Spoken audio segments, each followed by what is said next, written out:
विश्व मधुमक्खी दिवस यानी वर्ल्ड बी डे हर साल 20 मई को पूरी दुनिया में विश्व मधुमक्खी दिवस मनाया जाता है।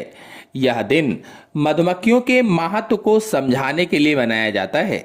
यह दिन सिर्फ यह याद दिलाने के लिए नहीं कि मधुमक्खियां हमें मीठा शहद देती हैं, बल्कि वे पेड़ पौधों और फसलों को पनपने में सबसे बड़ी भूमिका निभाती हैं।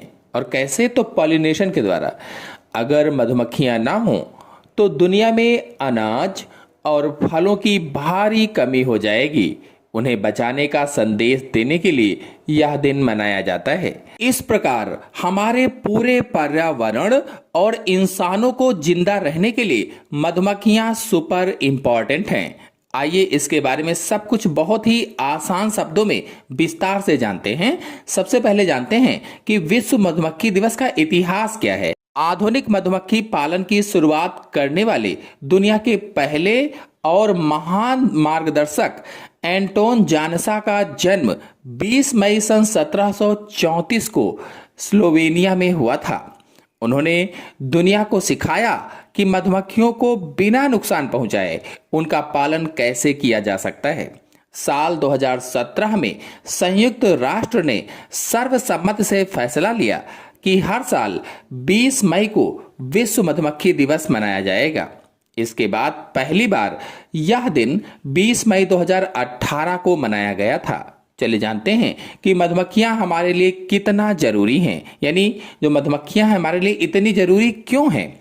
तो अगर दुनिया से मधुमक्खियां खत्म हो जाएंगी तो इंसानी जीवन पर बहुत बड़ा संकट आ जाएगा। इसके पीछे कारण क्या है? तो पहला है परागण अथवा पॉलिनेशन। मधुमक्खियां दुनिया की सबसे बड़ी पॉलिनेटर हैं। जब वे रस चूसने के लिए एक फूल से दूसरे फूल पर बैठती हैं तो वे पौधों के नर और मादा भागों को आपस में मिलाती हैं। इसी प्रक्रिया से पौधों में फल, सब्जियां और बीज बनते हैं।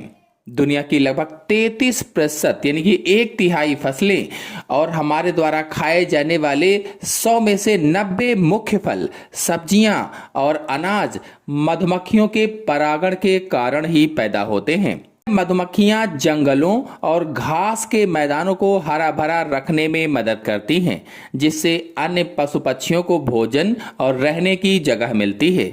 चले जानते हैं कि आज मधुमक्खियों पर क्या संकट है। तो वर्तमान समय में मधुमक्खियों की संख्या दुनिया भर में बहुत तेजी से घट रही है, जिसके मुख्य कारण हैं, पहला है कीटनाशकों का भारी प्रयोग।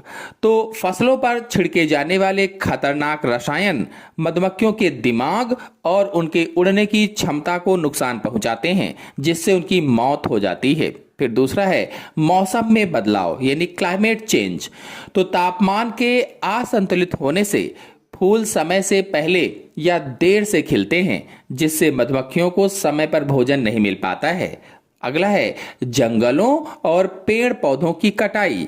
तो शहरीकरण के कारण मधुमक्खियों के प्राकृतिक घर और उनके चरने की जगह खत्म हो रही हैं। चलिए अब जानते हैं कि मधुमक्खियों को कैसे बचाएं, मतलब हम और आप मधुमक्खियों को बचाने के लिए क्या कर सकते हैं। तो मधुमक्खियों को बचाने के लिए वैज्ञानिक या सरकार का होना जरूरी नहीं है। हम अपने घर से भी छोटी छोटी शुरुआत कर सकते हैं, जिसमें से पहला है बालकनी या गार्डन में फूल वाले पौधे लगाएं। अपने घर के आसपास गेंदा, सूरजमुखी या तुलसी जैसे पौधे लगाएं, जिनके फूलों की तरफ मधुमक्खियां आकर्षित होती हैं। फिर अगला है पानी की व्यवस्था करें। गर्मियों के दिनों में अपनी छत या बालकनी पर एक छोटे बर्तन में पानी और उसमें कुछ कंकड़ पत्थर डालकर रखें, ताकि मधुमक्खियां पानी पीते समय डूबे नहीं। फिर अगला है ऑर्गेनिक चीजें अपनाएं। अपने घरेलू पौधों में केमिकल वाली खाद या कीटनाशकों की जगह नीम का तेल या जैविक खाद का इस्तेमाल करें। फिर अगला है शुद्ध शहद खरीदें। स्थानीय मधुमक्खी पालकों से सीधे शहद खरीदें। इससे इस व्यवसाय को बढ़ावा मिलता है और वे मधुमक्खियों का और बेहतर ख्याल रख पाते हैं। इस प्रकार संक्षेप में कहें तो विश्व मधुमक्खी दिवस हमें यह याद दिलाता है कि प्रकृति का यह छोटा सा जीव हमारे जीवन के लिए कितना बड़ा काम करता है। मधुमक्खी बचेगी तो पौधे बचेंगे और पौधे बचेंगे तो इंसान बचेगा। आशा है आपको वीडियो पसंद आया होगा। धन्यवाद।